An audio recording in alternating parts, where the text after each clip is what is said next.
What's Menendez, my brothers? I'm Robert Evans, the host of Behind the Bastards, a podcast where every week I sit down with Miles Gray and go, did you see that new Menendez brothers show? How are we feeling about that?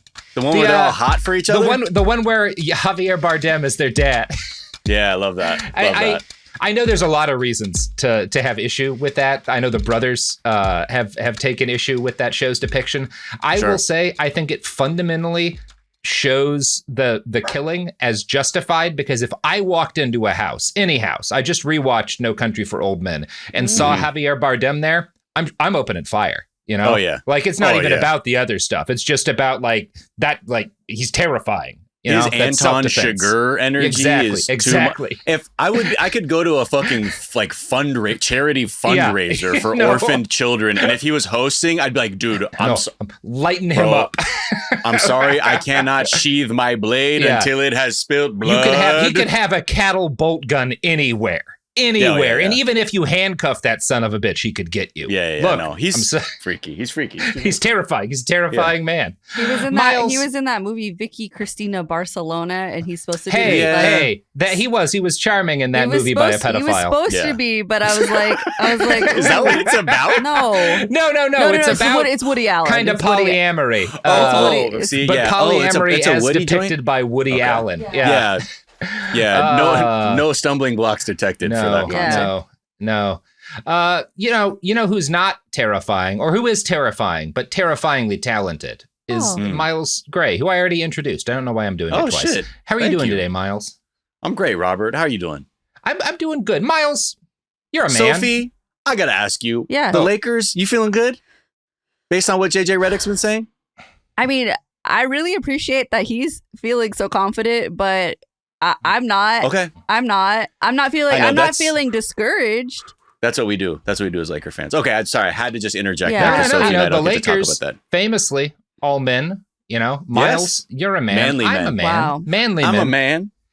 Yeah, so a lot of us are men, and I think if you're a man whose brain is not pudding, you've probably had the feeling often in the last 5 or 6 years where you'll see something about young people and what influencers are popular today, like Andrew Tate, and go what the fuck's happening with dudes? Right. What's going on? Something seems really awry. And this feeling is kind of exacerbated by the fact that I feel like every year or so, each of the big publications, the Atlantic, the Washington Post, the New York Times, or New York Times Magazine, will do a masculinity in crisis article, right? Where they're trying to talk about why are men getting more conservative? What's wrong with young men? I wanted to look into that. And specifically, I wanted to look into the history of moral panics over masculinity in the United States. Because as a spoiler, about every 30 years, all of the columnists in the country get convinced that masculinity is in crisis. And this has been happening for roughly 120 years. Oh, so it's the same as nobody wants to work these days. Yes, this is exactly that kind of thing. Right. There's some slight changes in how it gets expressed based on the time. But what hasn't changed is that every time there's a crisis of masculinity, a crop of grifters rises up to make a bunch of money off of the fact that men don't feel good about being men anymore. So we're going to talk about that this week. This is a week where we talk about the manfluencers, a word I'm going to use a lot, even though no one likes it. Nobody feels good about the term manfluencer. We all kind of, How do you feel about manfluencers? I don't care. The episode started. Yeah, I mean, fine. I don't know what we're going to talk about every time I agree to be on the show. So I'm just glad it's something that I've personally invested a lot of my own money in. So I feel like maybe I can bring a little bit of balance to this conversation. Don't just let you, Robert, just tear down the whole fucking movement, bro. Yeah, now that you've admitted you never read our emails about the subject, I'm excited to have you on for our new episode. Miles reads a series of actionable threats at elected officials. Dear Senator Schumer. Whoa, what's this one about? Wow, Miles, you came with his address. I didn't even have that in the script. I don't know. Somebody just asked me to look up a name. I did it. We all love Chuck Schumer, I assume. Love you, Chuck. Anyway, cold open done. We're back. We're hot now. The hot open has begun. Oh, yeah. So, Miles. Can I just say, top, I'm concerned about men. Blanket statement. We're all concerned about men. We're all concerned about men. Just to say, because men are concerning. We are. Yeah, they are. Get in line, sister. Yeah, I do feel, Miles, you and I, when were you born? Oh, wow. You never ask a bro his age, dude. First rule of manfluencing. Well, Miles, your face doesn't show it, you know. Yeah, you don't look at the day over 23. I have the exact same birthday as Prince Harry. Okay, I just turned 40 years old. Oh, really? I wouldn't have guessed. I literally remember that you are his birthday twin every time I see him. Okay, that's interesting because a lot. I really think because I graduated in 2006 from high school, and okay, I think 03. I was in a sweet spot that like only lasted for a couple of years, where I think very briefly, really just for the last 2 years of high school, things kind of were very healthy with young men compared to how they were before and after. Right. There was a switchover that happened between junior high and senior high for me, where when I was in middle school and junior high, like I would get bullied a bunch for being the kid who had like D&D books or whatever, or played Warhammer and shit. Like I got painting tons of your shit own for Warhammer figures during recess. It was like 15, but yeah.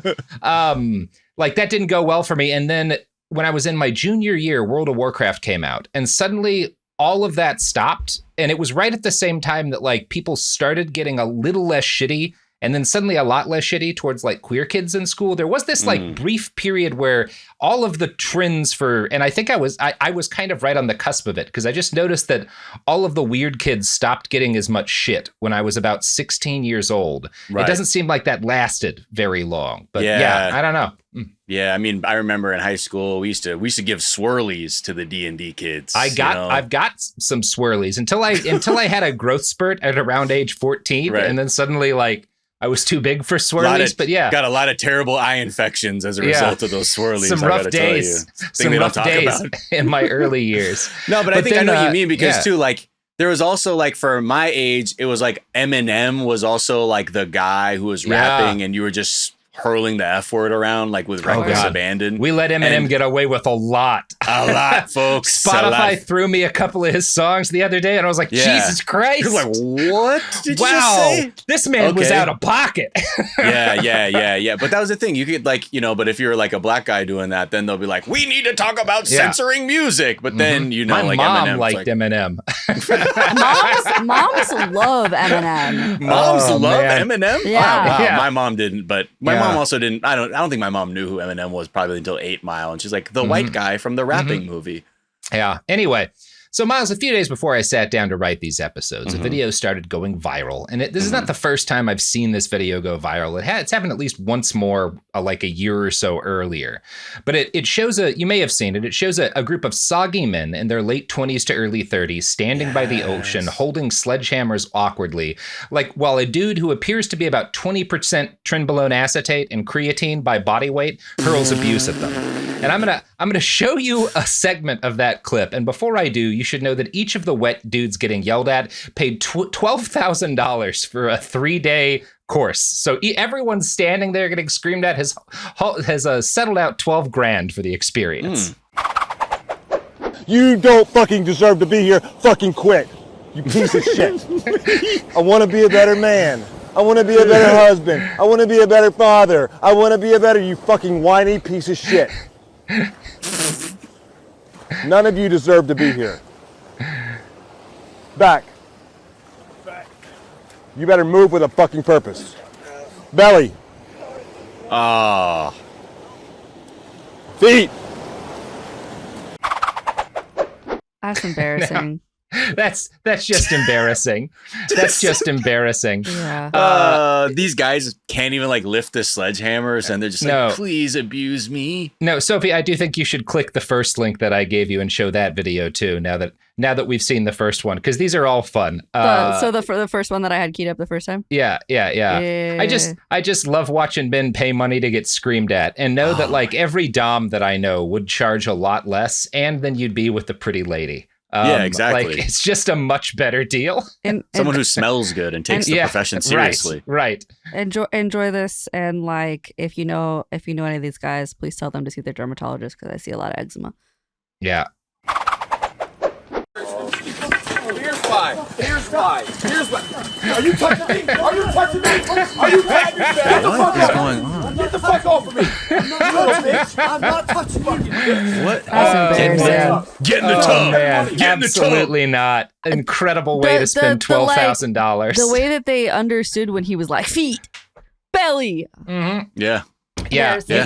You can buy, if you're this kind of guy, for one thing, the very nicest firearms that exist in the country, you can all buy for less than $12,000. Truly. You can buy a pretty good Toyota Prius for $12,000. Yeah. You can just have $12,000 and not get screamed at for $12,000. There's so much you can do with $12,000. Put that in a high yield savings account. You know what I mean? Right, exactly.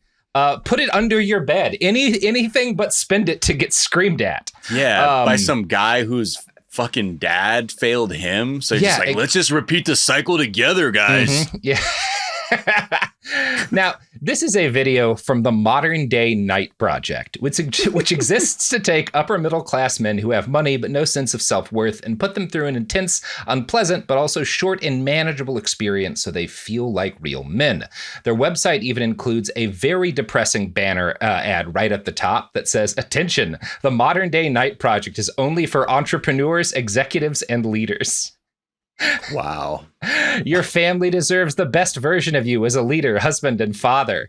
Your family also deserves $12,000. Yeah, right, exactly.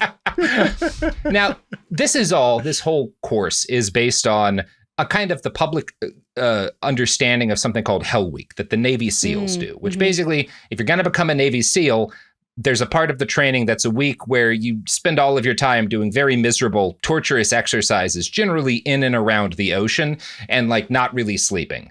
And it sucks. But it's also part of like job training, right? Like you are training to do a job that you will be paid for, as opposed to paying $12,000.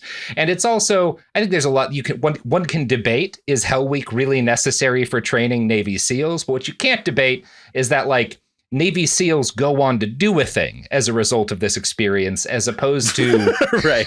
nothing at all, right? Yeah, you get to fight in America's Imperial Fighting Forces, yes, but with this one, you just go and just fucking scream at your partner. Well, yeah, and there's this misunderstanding too, we get the same thing with like boot camp, right? Where people focus on like shit they saw in Full Metal Jacket, you know, the drill sergeant screaming these creative insults at you, all the like mental and physical abuse, and they're like, wow, that's what makes soldiers, and ignore the fact that like both for Navy SEALs and for regular soldiers, the getting yelled at is a small part of like months, and in the case of the Navy SEALs, like literally years of like learning technical stuff, like how to use explosives, how to use firearms in different ways, how to do all of the weird boat shit that you have to do as a Navy. CQB and the like. Yeah. There's a bunch of actual technical training that is a much bigger part of the whole experience than getting screamed at. And then when you finish getting trained, you get to go do that job instead of going back to selling used cars in Encino. Now, I don't think there's a big point in me critiquing these places on like merit, though, because the Modern Day Night Project and so many other boot camp style programs for adult men are part of a network of what you can call manfluencer programs, all of which capitalize on the feelings of inadequacy and weakness that seem to be endemic among mostly white dudes who have more money than self-confidence. When you look at the marketing materials around all of the products in this category, you see a couple of things over and over again. Modern society has made it nearly impossible to be masculine, and this is literally killing men. That's how this is all framed. And here's a clip from their big advertisement video on their website that honestly looks like it was coded in 2008. It looks like the Drudge Report. A process. It's like administering chemotherapy to a cancerous area of the body, and it's going to unearth and expose who you are. The physical challenging that you go through is purpose-driven. Every single evolution is purpose-driven. Every single evolution creates opportunity for four things: to lead, to show emotional discipline, to communicate, and to problem solve. So the project is here for a purpose, to help you become the man you know in your deepest heart that you're meant to be. And all we're gonna do as instructors over the next 75 hours is administer the project. No different than a doctor would administer chemotherapy to a cancerous body part. This is so fucking stupid, dude. Yeah. The music's great, though. I take some issue. Yeah. My parents both died due to complications from chemo. So for one thing, like, I don't know, bro. Chemo's not really like, are these guys in such a, are these guys admitting that by doing this, they're in such a desperate strait that they will literally die if a man doesn't scream at them on a beach? Yeah. Because I don't think that's their issue. I think their issue is they didn't do a job that led to them shooting people. And because our media because like a lot of media, particularly the media guys like this consume, entirely focuses on violence as like a way to prove your masculinity. They have no way to feel like they're men, right? Violence is a love language, actually, is what we want to give the men who are in dire need of chemo, or as I say, fucking pissing chemo. on them. Yeah, amazing stuff. You would do a much better job by just giving them chemo, right? That's a real near-death experience. Seriously, and even like the irony too of like chemo like decades ago, where they're like, this radiation might come boomerang back around in a few decades and cause like serious illness again. Or other cancer. Yeah. This could be also, it's like, it might help now. Or maybe you're going to raise somebody who's going to turn to a mass murderer. I don't know. Whatever. Yeah, a non-zero number of these guys took their sons out to the beach the next week and made them hold a sledgehammer while they screamed at them, right? Right. Here's another segment from that video. The blood that people spill together, who go through adversity together, is thicker, creates a bigger bond, a deeper bond, than the water of the womb, meaning people who have shared the same womb. The blood of the covenant is thicker than the water of the womb.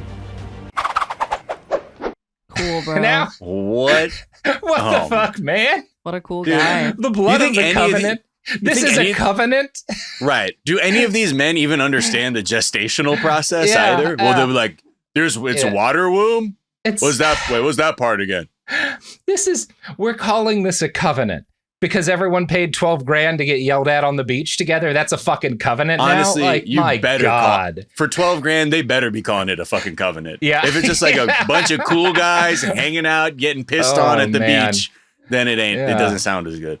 It's funny. Obviously, what they're playing with here is something very real, which is that like when you experience actual trauma and adversity with a group of people, it can in fact bond you to them, right? The idea of having it's very attractive to a lot of men. This idea that like I can go through this very manageable version of the experience that it is not so like actually joining the military and fighting is not a manageable experience, right? Which is why so many people who do it wind up killing themselves later, right? Sure. Or coming back and being like, do not do that. Don't do that. Yeah. Don't it's do not it. Like whatever you want to call it, it's not You're manageable. fighting it's inherently some chaotic. other person's war, and it's not fucking worth it. It is a chaotic and dangerous thing to do, right? As opposed to this, which is not really all that dangerous other than the danger of a guy who is taking like black market fucking gear, having his heart explode as he does fucking sledgehammer push-ups or whatever, right? But this idea that like you can do this very manageable thing that really just costs money and takes 3 days. And then there's this large, you hope, influential group of men that you share an intense bond with, right?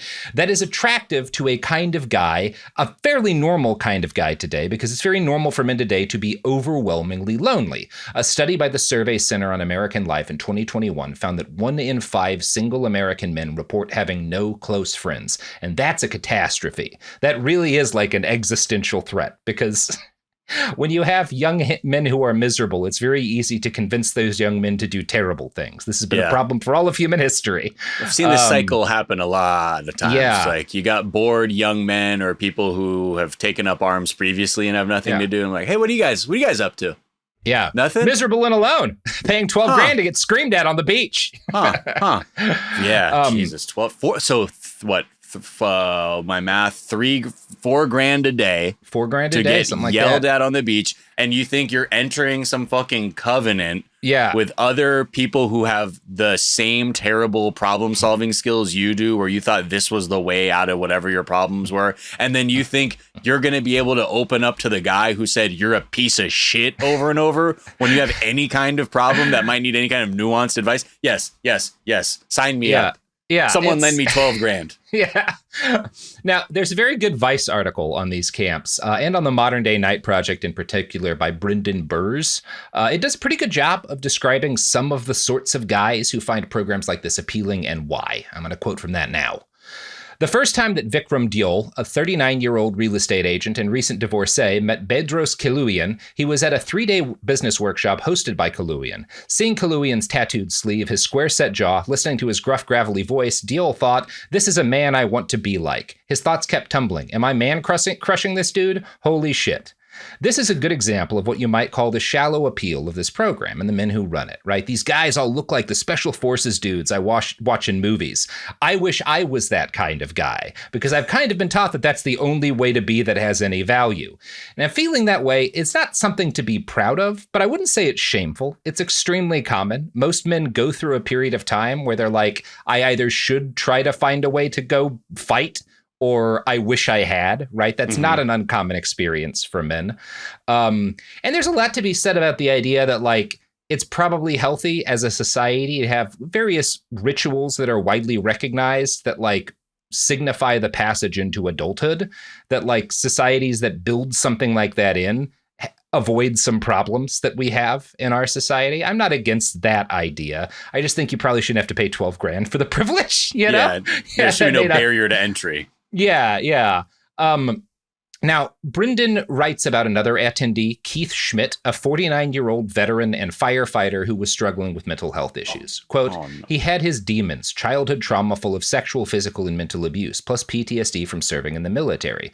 But he'd shoved that crap down somewhere deep, shut off from the rest of him, because as he'd always been taught, that's what a man does. A man doesn't cry. A man compartmentalizes. If a man accessed any emotion, it was anger, a fuel Schmidt knew too well. He first described its power when his grade school teacher, Miss McGrath, told him one day that he wouldn't amount to anything more than a garbage man. Fuck you, he responded. He'd get back at Miss McGrath, his mother who belittled and hit him, the mentor who molested him. He'd get back at all of them with the sweet revenge of success.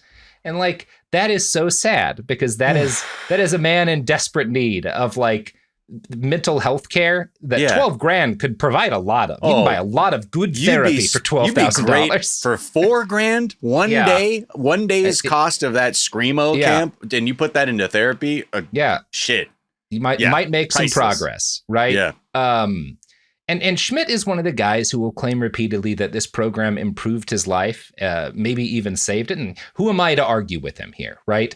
There isn't much point anyway, because as silly as these programs and the ones like them are, they're not the most poisonous outgrowth of what is an industry devoted entirely to the crisis of American masculinity, right?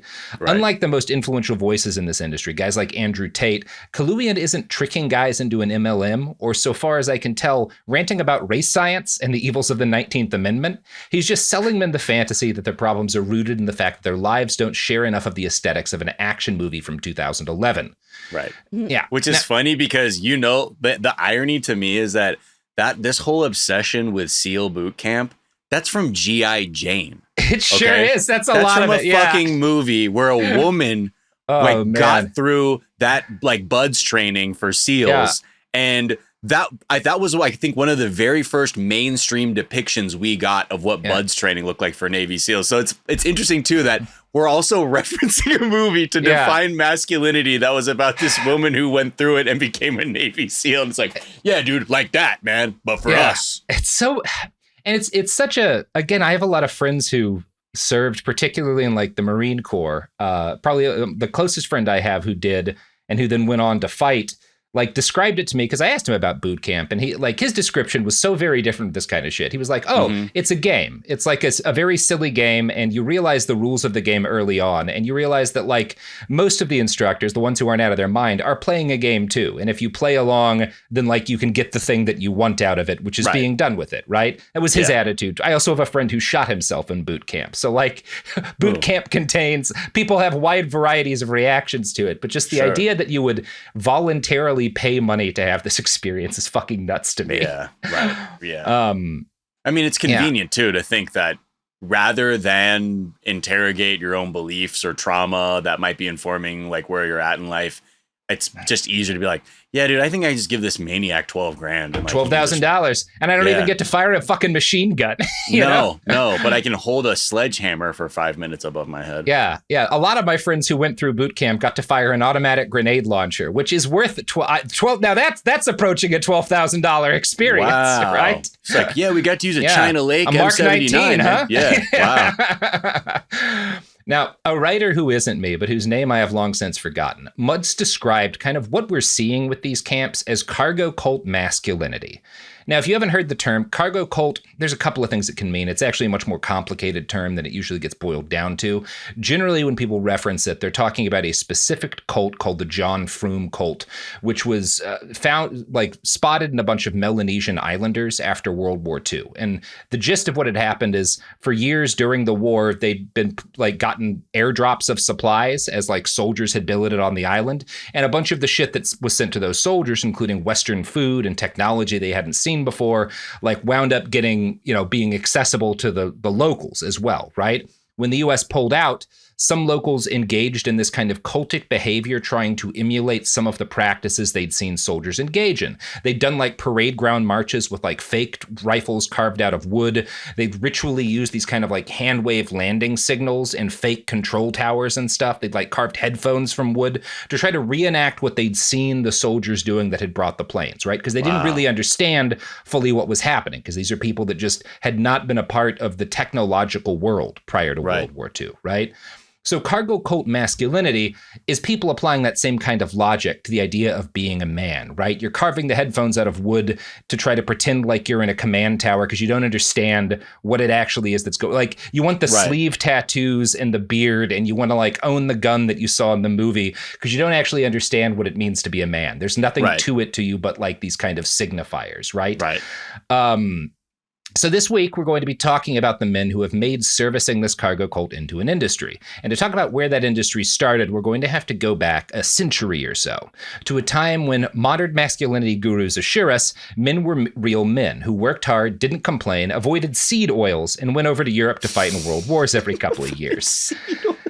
Yeah, fuck it. We'll be talking about the seed oils, guys, later. So, yeah, speaking of seed oils, you know who won't make you take a seed oil? Because seed oils kill your penis. Me. Oh. And our advertisers. We're back.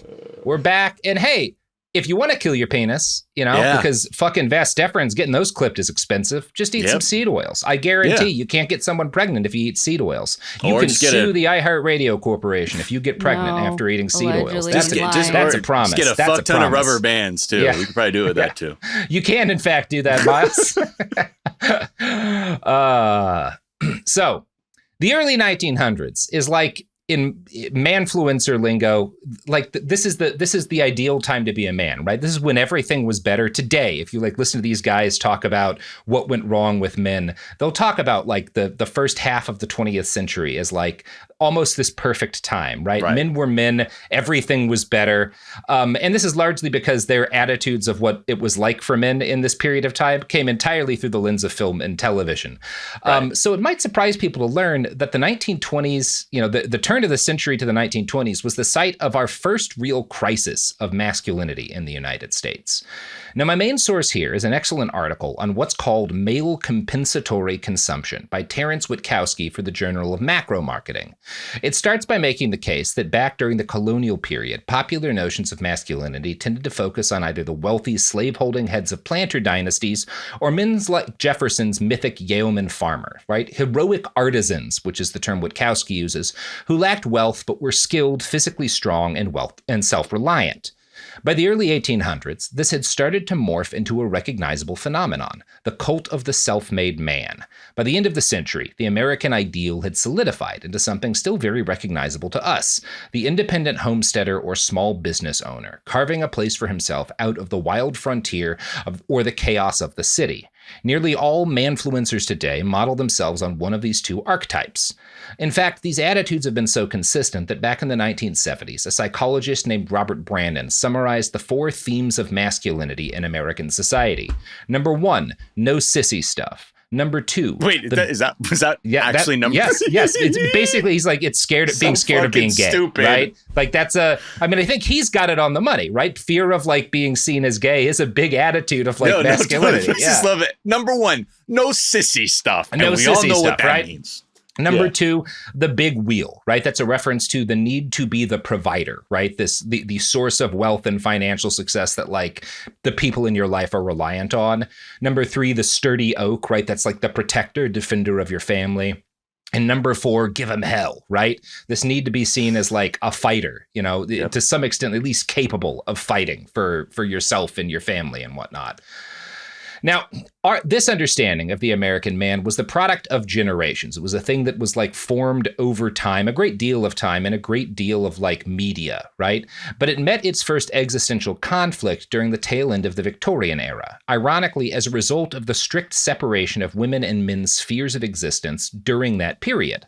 Terence Witkowski writes, the late Victorian-era doctrine of separate spheres, where husbands left for work in factories and offices while their somewhat sequestered wives managed household consumption, meant that mothers monopolized the better part of child-rearing, and boys lacked the benefit of close male supervision they once had when most fathers worked closer to home. Moreover, women were taking charge of public education, at least in the lower grades, and thus further socializing boys in non-manly ways, according to gender alarmists. So this first panic about gender in the U.S. comes about at the end of the 1800s, early 1900s, as suddenly people are like, wait a second, women are raising all of the kids and they're teaching them too. They're going to teach them how to be women, you know?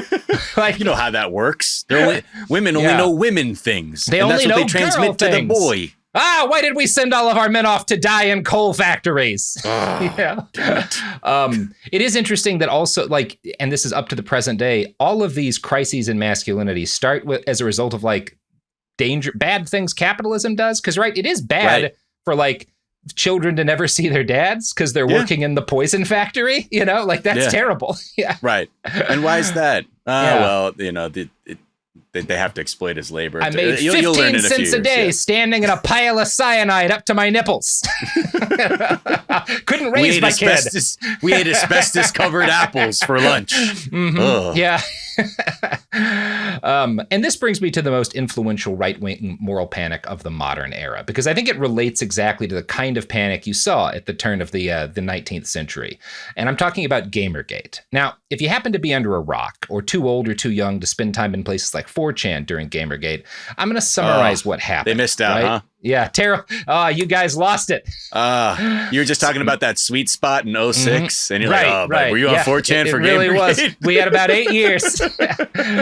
So a young man got angry at his ex-girlfriend, who was a female games developer who had made a video game about depression. I'm not using their names. You can find them easily. I just think these people have had their names stuck out there often enough.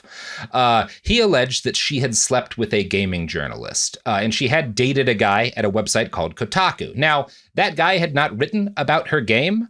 He had like quoted her once in an article before they started dating, but he had not actually reviewed her game, which is what they claimed the whole problem was, right? That this was proof of this insidious women are sleeping with men and it's polluting the hobby, right? Like it's causing all of these games to get unfair reviews, right?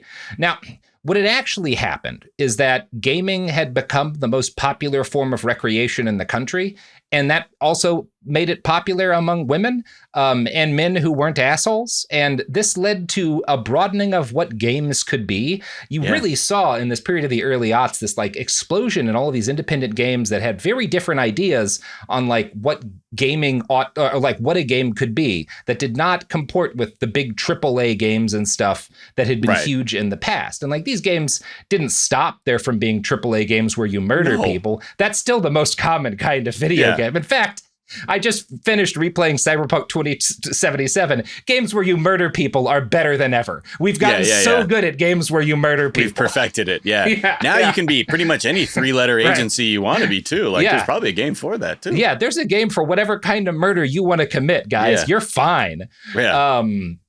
But yeah, there was this attitude that like women were ruining games. And it is the same fear as like, well, because men need to make money, and they need specifically to make money by laboring in factories and offices, because we have changed the economics of the country in a way that's more efficient and profitable for a very small number of people, right? The people taking care of kids are women. And now we're going to express this panic towards the idea that like that's going to make men womanly, right? Well, what happens at Gamergate, and it's a much more kind of autochthonic, raised from within the community sort of experience rather than something imposed outside by these kind of moral busybodies. But you do have a lot of people who are scared that like, oh, if women are involved in gaming, it's going to change gaming, right? And that's going to destroy the only place that men have to really be men anymore. The only place. It's one of the things you see if you read, like if you go back to a lot of those original posts on 4chan at the start of Gamergate, is this attitude that like the only place I socialize and like meet friends is in like the lobbies of different games. And if there are women there, if I don't feel free to use slurs or make the kind of jokes I used to, then there's like, this is a harm to me. I am being attacked, right? Yeah. If I'm a white teenager who likes to use the hard R N-word while playing Call of Duty, then I have no soul anymore. Yeah. Yeah. And obviously the claims that they made that like this was about ethics in video game journalism, this was about like, corruption in these companies, that was all bullshit. But they very successfully used that as a screen, right? And so when it became clear to the media that they needed to report on Gamergate, an awful lot of journalists did fall for, well, let's talk about how valid the allegations are, as opposed to let's look at the harassment campaign that's being executed. And as a result, no one did anything about the harassment campaign. And that harassment campaign has gone on to become the standard right-wing playbook for how to do everything. This is the only way conservatism really works in the United States anymore. Yeah. I found a succinct explanation for how these efforts are carried out in a Quartz article by Ari Waldman. Quote, "The Gamergate playbook is simple and direct. First, identify a vulnerable target, usually a woman, person of color, or member of the LGBTQ community. Then highlight their vulnerabilities so that disaffected, mostly white young men can attack them. Continue the attacks until someone pushes back or the platform of choice shuts it down." Now, if you've spent any time online today, you've just watched the right-wing panic over DEI as it's led to teachers being harassed out of jobs and schools closed by bomb threats. This is all the Gamergate playbook, right? Which is, again, entirely how the right-wing culture war machine works these days. Now, we're going to talk about how that happened later, because this was very much an intentional process, right? There were people from the beginning who saw the potential in utilizing this community of angry young men this way. He's in jail right now, I think. Yeah, he is in jail still currently. Mr. Bannon. Yeah, we'll be chatting about him a while. And it's one of these things. I've been reporting about stuff downstream of Gamergate for years. I brought it up on the show a lot. I didn't realize until recently that back in the early 1900s, there was this fear over female teachers and like moms raising their sons. That really it's the same. There's girls in this space that should just be boys, and it's going to ruin boys. Right. We have to do, and it's the fault of the women, right? Who have forced themselves into these areas, right? And we have nothing as men anymore. In both cases, it's just like capitalism saw that a lot of women were buying video games, Capitalism put men in factories, right? Where's the market? Where's the labor? There we go. Yeah. Off you go. We're going to be kind of flitting back and forth from the past to the future here. I just felt like that was the best way to do it. Hopefully people will be relatively fine with this. But to return to the 1900s, right? Once the suffragette movement started picking up steam, the kind of men who didn't trust the concept of a female teacher got even weirder. And I'm going to continue with a quote from Witkowski here. "Their presence challenged those men who felt deserving of political entitlement. During the bicycling craze of the 1890s, women constituted about a third of the market, and thus became a visible kinetic reminder of changing gender norms." And this gets us, Miles, to one of my favorite moral panics in American history, the panic over girls and bicycles. Now, the gist of the issue is that with bicycles, single women were for the first time able to travel long distances on their own, right? And without needing to have a lot of money, right? If you have a bike, you could travel on your own, and you could travel quite far. You don't need to have horse money. You don't need to have a guy who will let you use a horse. You don't need to be carb money. Right. You just need carbohydrates. Right. You just need calories. Yeah. Now, this change happened during a general boom in employment for women. So suddenly women are working and they are taking themselves places. And also the necessities, just the physical realities of how bicycles work led to changes in women's clothing. This is part of why the layered and complex women's wear of the Victorian era went away, right? Because it's just not as convenient when you're cycling, right? And bicycling is one of the things that led to women wearing pants. It's not the only, that's a more complicated story than that, but bicycles are a significant part of that, right? Do you think there were some terrible accidents where they're look, honey, if you're going to ride a bike, you wear your gigantic skirt with underskirt stuff. And that's not going to get stuck caught in the chain or anything. Don't worry about it. Yeah. Yeah. You can't go out the door with less than 30 pounds of whale-bone on your body. Right? No. Before you get on that two-wheeled abomination. Yeah. And obviously, like, it gets the degree to which Victorian clothing was like these insanely complicated, that gets exaggerated some. But it's generally agreeable that, like, the fact that cycles are in the mix now is part of why it becomes more common for women to wear stuff like pants. Right. Now, all of this freaks out a lot of people. And this generation of medical grifters, of like doctors who see that men are really not happy with women bicycling, rise up to kind of profit off of that, right? And these are guys who are like, I can explain, you're not happy with this because you just don't like women doing things, but I'm going to come up with a medical justification for why you're really in the right for not wanting women to ride bicycles. They started arguing, there's like papers on this, that bicycles literally change women's skeletons, cursing them with bicycle hand or bicycle foot. Bicycle hand. Where was the grifter who was like, oh, I know you think I'm lying. Come over here. Check this out. Mm-hmm. Brenda, Look at her bicycle hand. Show me your hand. Fuck. Wait, what am I looking at? It's a hand. It's a hand. Bicycle. It's a hand with some muscles on it. You know, Yeah, she's not just sitting in a room with yellow wallpaper and waiting to die. Those are some thick thumbs. Yeah. Thick thumbs. Grip that shit. Oh, no. In an article from McGill University's Office for Science and Society, Jonathan Jerry writes, it was thought that women were mentally and physically impaired by the demands of their reproductive apparatus and menstruation cycles. Riding around on a tricycle was considered fine, but on a strenuous bicycle, why, it might cause a woman's finite physical energy to be extinguished. Medical journals at the time would seek out anomalies linked to bicycle riding and confuse an association with a cause and effect relationship, although perhaps the confusion was a little bit voluntary. Riding a bicycle could cause appendicitis, they reported, internal inflammation and swelling of the throat from all the excitement, and teenage girls whose reproductive system was still developing were thought to be at risk of displacement of the uterus, physical shocks, and all sorts of bodily transformations brought about by the bicycle that would render them unable to bear children. Now, today, Miles, if you're an awful crank with a terrible opinion, you can probably get the New York Times to write a very sympathetic profile of you if you went to a good school with the New York Times reporter. Yeah. Back in 1894, the Times was still at the cutting edge of endorsing nonsense. That year, they published an article titled Lunacy in England. It argued, quote, there is not the slightest doubt that bicycle riding, if persisted in, leads to weakness of mind, general lunacy, and homicidal mania. General lunacy. General lunacy. Just general lunacy. It's kind of catch-all thing. Yeah. It is true that when you add cars to the mix, bicycles do cause some people to become homicidal, but it's not the cyclists in general. No, not at all. No. Jeez, general lunacy. I love that. Yeah. Those are my favorite terms when, like, you could just grift off of just sort of like I'm going to combine some words. I mean, obviously you understand what I'm saying, lunacy, but general. So if I ever see something, I'm like, well, that woman, she's stronger than me. It's like, well, the general lunacy has obviously taken over from the confidence she got on the bicycle. And I mean, this is the problem now. Now, Miles, in 1920, women had come to make up about 20% of the workforce. We know women had always been a massive part of the economy, but now they held formal jobs in a world of offices and factories that had been nearly all male since their inception.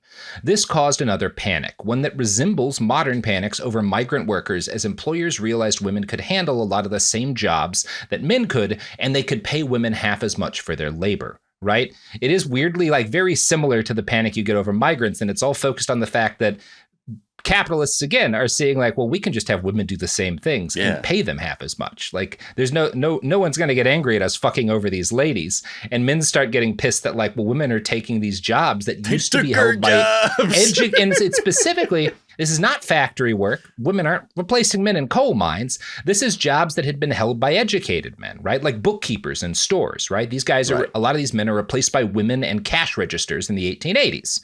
The actual impact in the daily lives of male workers would have been small, because only about a third of employed men in 1910 worked for companies with a workforce that was more than 5% female.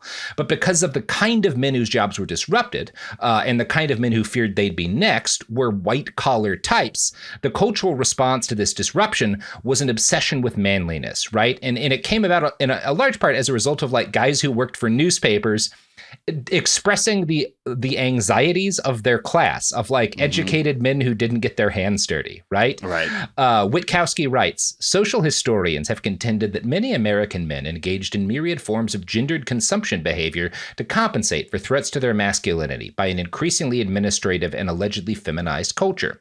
As Rotundo put it, when changes in the workplace caused men to feel uncertain of their manhood, their primary response was to seek new forms of reassurance about it. Strenuous recreation, spectator sports, adventure novels, and a growing cult of the wilderness all served this need. Right? And this is a period of time. We've talked about Bernard McFadden, right? The manliness guru who came out with Physical Culture magazine, which is kind of the first like muscle magazine. You know, he comes out in the early 1900s. He's very much riding this wave. Teddy Roosevelt, you know, to an extent, a lot of his popularity comes out of this, right? Because he's this stereotypically manly man who is in a lot of ways not just like a presidential candidate, but an ideal of masculinity for a lot of men, you know, in this period of anxiety. Like, I'm hunting big game in Africa. Yeah. You're like, whoa. There goes a man. I'm a fucking like basically a guy whose job used to be to count shit at a general store. And now I don't have a job. You know, I'm going to fucking fantasize about being like Teddy Roosevelt and I'm going to get into weightlifting, you know? Yeah, exactly. And grow a handlebar mustache. Yeah. Now, these guys are followed very quickly by a swarm of grifters selling products guaranteed to make insecure men feel more like Bernard or Teddy. This included a variety of quack products that feel extremely modern in the present day. Here's Witkowski again. K. Leo Minges of Rochester, New York, founded the Cartilage Company to peddle up a dubious stretching program using arcane machinery that promised to increase men's stature up to several inches. His company advertised heavily in national publications such as Munsey's Magazines and Popular Mechanics, and in many other print vehicles, featuring headlines such as How I Grew Tall, How to Grow Tall and Broaden Your Shoulders, and from 1904, Every Woman Admires a Tall Man. The illustrations often showed women towering over short men. And again, you see like what's really happening here. This is not a widespread anxiety. Guys who are coal miners are not insecure about their masculinity. It's like short dudes who work in the city and feel like, women are taking the jobs that I thought would be safe for me. And also I feel scared around them because my mom never let me talk to women until she died when I was 28. And I just don't understand how to deal with the world. Right? And I'm so frightened. Yeah. And I think all these other men I'm around, they're using these machines to lengthen their corporal size. Right. I could get taller too by buying this machine from the from a magazine. Gotta keep up. Yeah. Now, none of this machinery worked, right? But in the 21st century, Miles, we've come around to actually having a way you can do this, right? Making yourself taller is with it. As long as you've got money, you can, in fact, pay to get taller. And an unthinkable like tolerance for pain. Yeah, and a massive, if you are willing to permanently injure yourself and forever be less physically capable in every way that matters, hey man, you can become taller. Hey, you want to be taller? You down with just one question, man? You down with bone extensions? What? Yes, Miles, that's where we're going here. I want to introduce you to one of my favorite TikTok accounts, Height Lengthening, with 123,000 followers and almost 6 million likes. This is the account for Dr. Shahab Mahboubian, probably the top name and funniest name in surgical height enhancement today. Let's take a look at one of his most popular videos with 7.3 million views and like 500,000 likes. I want to warn you now that watching and hearing this video made me want to die. He underwent the height lengthening procedure on his femurs last week to permanently get 3 inches taller. Oh, great content. Incredible stuff. Thank you, TikTok. Now, in that TikTok, my favorite like response to the video itself was one guy, Captain B Maxwell, saying, "That sounds painful, honestly, and bad for the bones." And good news, Captain, you are correct. This is bad for the bones. What was that song that's playing? It's I don't know. I don't know why that decision was made, but Dr. Mahboubian seems to be making enough money that it's a great Euro dance track. Yeah, he knows his business. Dancing, ironically, a thing you won't be doing once you get leg extensions. No. And they tell you'll absolutely void the warranty on your new femurs if you deign to dance. Like a sissy. Now, speaking of sissies, no, sorry. Here's ads. Anyway. We're back. Miles, so obviously leg lengthening didn't start out as a grift for insecure men. Like, the surgery itself comes from a good place, which is there are men who are born with one leg like longer than the other, right? And that, I mean, I have a cousin who's got this, and like, it messes up like the way that you walk, right? And having a surgery that can deal with that, the trade-offs can be worth it, right? Or if you've like been injured seriously, you know, as the result of like, a lot of guys get injured in war, right? And they wind up after they get rebuilt with one leg shorter than the other, and maybe they'd want to do this, right? In that case, the trade-offs are at least for some people worth it, right? And that's what the surgery was used for decades. But within the last 15 to 20 years, enterprising doctors like Maboobian have realized how much money there is in taking advantage of insecure men. He told BuzzFeed, "It's become a big part of my practice. It's the thing most people are interested in. That's where I get most of my consultations." Now, if you're wondering how this surgery works, don't worry. I have another upsetting TikTok video that explains it all. This nail will be implanted in the patient's femurs to permanently make him 3 inches taller. Now we're getting ready to insert our precise nail. I always check it, make sure it's nice and tight, and it's not loose before we put it in. Pass. Great. Does that seem like a reputable medical professional to you, Miles? No. Also, like, what? It looked like one of those shitty, like, closet coat racks. It doesn't look as strong as my current bones. It's kind of telescoping. It's flimsy, bony. Yeah. Like, it looked like a drain snake. Yeah. It looks like a fucking drain snake. Hey, now, but that's actually your new femur, which is consequently, it's supposed to be the strongest fucking bone in your body. It'll be fine, probably. Yeah, you're good. You're good. Well, look, dude, you want to be a fucking short king? Yeah, or you want to be a short king your whole life? Absolutely not. Or do you want to finally be brother. 5? Or do you finally want to be 5'6"? Now, when you read profiles of the guys who get these surgeries, they tend to focus heavily on how they are perceived at work and by women as shorter men. From an article in the New Zealand Herald about one of Maboobian's patients, before Scott's surgery in January, he was 5'7" and said he was constantly ridiculed because of his stature. I was not treated with respect. Every single workplace I've been in, there have been several situations where people commented on my height to discredit me entirely as a person, the 25-year-old recalled. That, coupled with demeaning social media and pop culture discourse about men of a lesser stature being garden gnomes, drove him to seek out the $75,000 procedure. Garden gnomes? I've never heard that in my life. I've never heard that. I'm not saying guys who are short don't get shit, right? Especially when you're in school.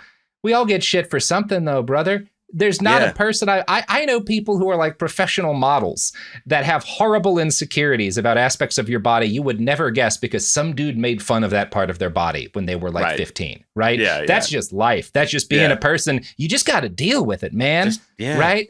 You don't have to. You hope you have some kind of support system around you and the ability to sort of like take these things on without it turning into, you know, this shit. That's why it's like the kind of sad part about all this shit too is that like you don't get there because you're just like a dude. Like it's multiple levels of failure, and then you sort of end up in this really fragile mind state. Yeah, you probably don't have a lot of like people that are just that you care about, and there's nothing transactional about that relationship in your life who, you know, maybe could add, because like that's part of how you get over insecurities is like having people who care about you and you love that allow you to have a sense of, that help you build up a sense of self-worth that let you realize how irrational the things you were obsessed with were. Exactly. Right? That's like just part of becoming a person, you know, is getting that. And when people are denied that, and the loneliness epidemic, I think, is a part of that, then they do shit like pay Dr. Maboobian $75,000 to get their legs ruined. $75,000. It's wild. That's a nice car. That's like a fully kitted out Land Rover from a nice year, right? Like that is like maybe that's 40. Like one of the, like in almost any car worth having, you can get for $75,000. I feel like, but nowadays, like $75,000 is like a base model Silverado truck. Well, yeah, but that's not really worth having. No, I know, but I'm just saying, like, it's weird how like. 75,000 don't get you what it used to. bringatrailer.com. You can get a fucking left-hand drive Land Cruiser with a diesel engine for less than that. Get a micro work truck. Yeah, right. Exactly. That'll actually turn heads. Nobody's going to look at another Silverado. Get you one of them Japanese fire trucks. People look at those. Yeah, you know? Like, what's that? It's like, this? It's actually it's a Honda Acti. Ever heard of it? No, it's a 5-speed 4x4. Anyway, fuck out of here. You can get some of the cheaper Unimogs for 75 grand. Those are cool. Yeah. So my favorite of these articles was an ABC News piece that interviewed a guy and introduced him as someone who, quote, at first glance says he could be mistaken for Dwayne "The Rock" Johnson. And I'm not going to pull up this guy's picture. I'm not going to make fun of his looks, but he doesn't. What he means by this is that he's super jacked and he wears designer clothing. Now, I'm not going to put up a picture of the guy because, again, I don't want to edge on mocking someone's appearance, but I will laugh a little at his explanation for why he felt that his natural height, 5'9", perfectly average. That is not a short man. That is a man of normal height. Short. Okay. Right? Yikes. This is why he felt his height was insufficient. Quote, I'm not average. I don't like to be average. So, yeah. It's depressing, bro. Man. Yeah, sorry, dude. Like, I bet, guess what? I don't even think your little femur extendo that you're about to throw on there, it might do I don't know if that's going to do the trick either. No, man, that's just going to make you a guy who spent 75 grand to ruin his legs. Now you can't do squats anymore, homie. And then what do you do? And would a guy like that openly tell, a woman? Because again, it's all about being this macho this guy's got a portrait partner, I guess. And there's this thing in the article where he's like, well, now I can have a kid now that I'm not dealing with the shame of being 5'9". Oh, how much does this bone surgery cost on average? 75 fucking thousand, Sophie. 75,000. 75 fucking thousand. Honestly, let's do it. Just get therapy and lie on your dating profile. Add 2 inches. We know. You know what? I'm not going to say there's no women who would prefer to be with a guy who's 3 inches taller than a guy who has 75 grand and a high yield mutual fund or something. But I'm going to guess the vast majority of men and women prefer the person with a degree of financial stability to the one who permanently ruined their legs. Right. They're like, hey, you can be with this guy who walks like Edgar from Men in Black. Who's going to have murder arthritis by age 44. Yeah.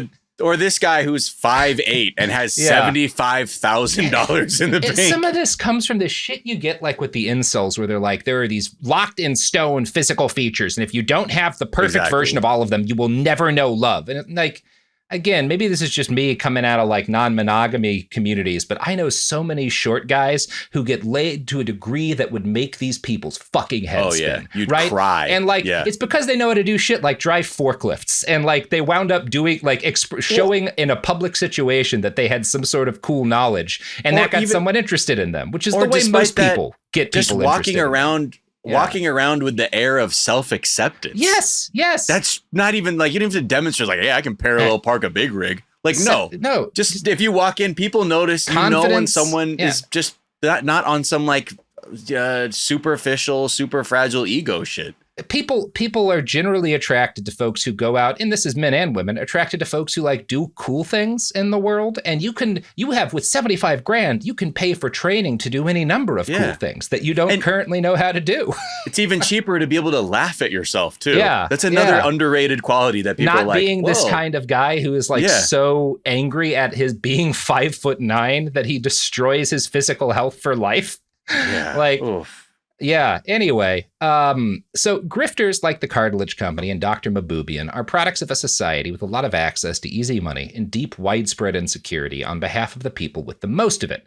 When the Great Depression hit, a lot of these vanity products and magazines shilling them collapsed because no one had the money to pay for this kind of bullshit. Widespread unemployment also had a negative impact on the self-image of many men. And this was a period where you actually saw this kind of crisis in masculinity spread away from the kind of moneyed, educated class to working class men, right? And for a reason that is much more sympathetic, than a guy feeling like he's not tall enough. It's because suddenly I can't support my family, right? And the only thing that's ever given me a sense of worth in this society is that I can support my family, right? And that I have a lot of sympathy for, right? That you're not that's not evidence of a personal weakness. That's the society itself being sick, Yeah. There's documentation of this. Sociologist Mira Komarovsky interviewed families of 59 unemployed men from the winter of 1935 to 36, and she described that men who had lost their role as provider and their self-confidence with it tended to isolate themselves. They pulled out of men's lodges and unions and stopped socializing, even with family. Sexual activity also plummeted, although this may have just been a way of saving money because condoms weren't really that much of a thing, at the time.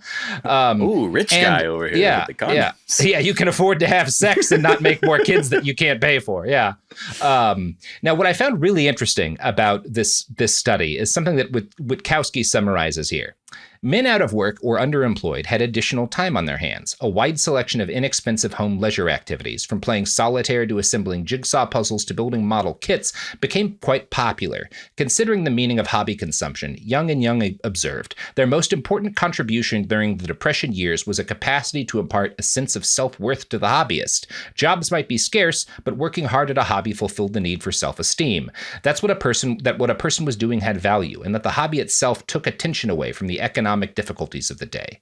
And wow. I find this interesting because it's like, this seems to be sort of hinting at the role that gaming, which is today the most popular culture for young men in our popular hobby for young men in our culture, it was going to play in radicalization, right? Because when you feel like you can't do any of the things that make you a man, you're not making enough money to take care of anyone. In a lot of cases, you don't have a family to take care of.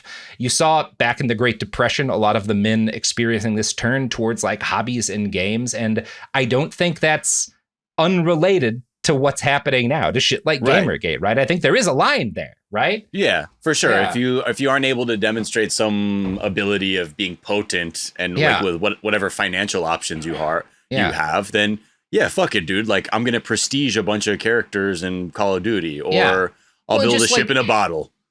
It's this also the sense of like, you know, these guys in the Depression had their whole world, their job cut out from under them. And a lot of young men in our society, their good jobs just haven't ever existed, right? There's never been the hope of being able to like get a house for yourself, of being able to like raise kids. That's just not a practical thing. And then you pair that with a lot of the isolation, you know, that the internet age has brought on upon young men. And I'm not surprised. I'm not surprised that the first big explosion of like organized angry young men as a political force in our culture came out of gaming, right? Right. It's not weird. Yeah. No, not at all. No.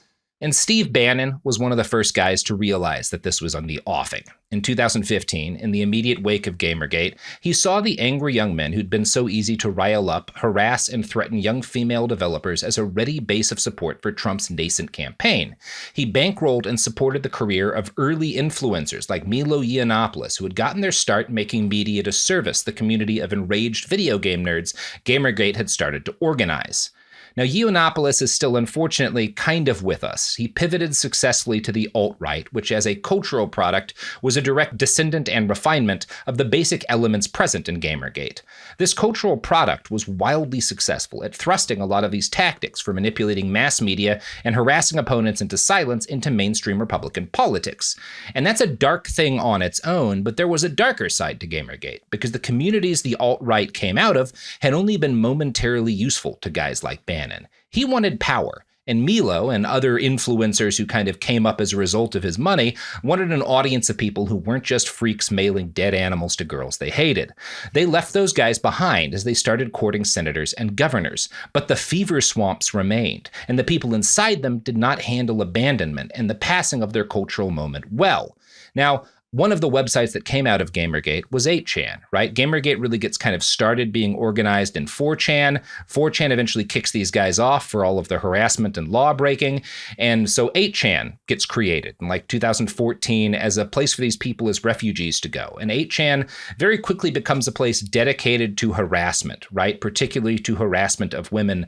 And one of the board's poll gets more extreme than that. It becomes just a straight up place for Nazis to organize on the internet. And I was the journalist following this, right? I was the guy who was really reporting on a lot of this stuff before most other people got around to it. So I watched from 2014 or so to 2019 as these people went from like guys who were really angry about women in their online spaces and games to guys who were talking about wanting to mass murder migrants, you know, who are like non-white and creating genocide, right? Or doing a white genocide by moving to other countries. Mm-hmm. This kind of culminated, I'm sure a lot of people are aware, in the Christchurch mass shootings and several mass shootings that followed in 2019 in Poway and El Paso in the United States. The Buffalo shooting was related to all of this. You know, there have been a couple others, one in Norway that got stopped.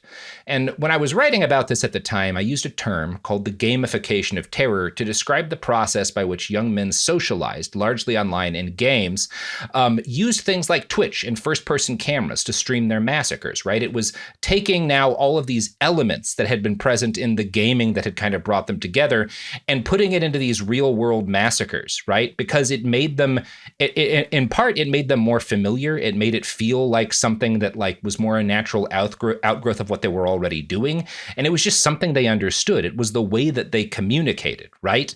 And it, you know, all of this was very surprising to people at the time. The idea that like someone would stream first person video of them shooting women and children in a mosque. Right.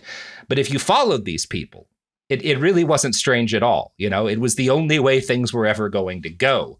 And that's kind of what's scariest to me about it is like, there's a lot more that's like that of like, well, we can all tell anyone who's following knows where this shit's going next, right? And there's just nothing to do, it feels like, but like watch the ships head towards the rocks. Anyway, right. Miles, that's the episode. That's part 1. How are you doing? Cool. As usual, when we end part 1 of a 2-parter, I feel optimistic. I think we're going to turn it around in part 2. All Fingers the guys crossed, get therapy.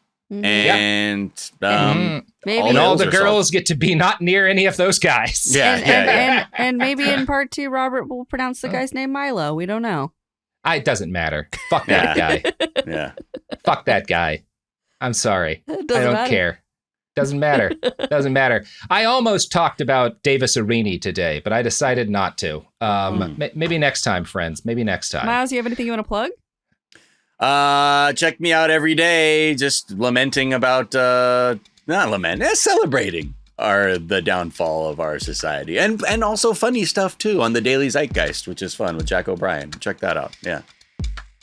Hell yeah. Well, anyway, we're done. Go to hell.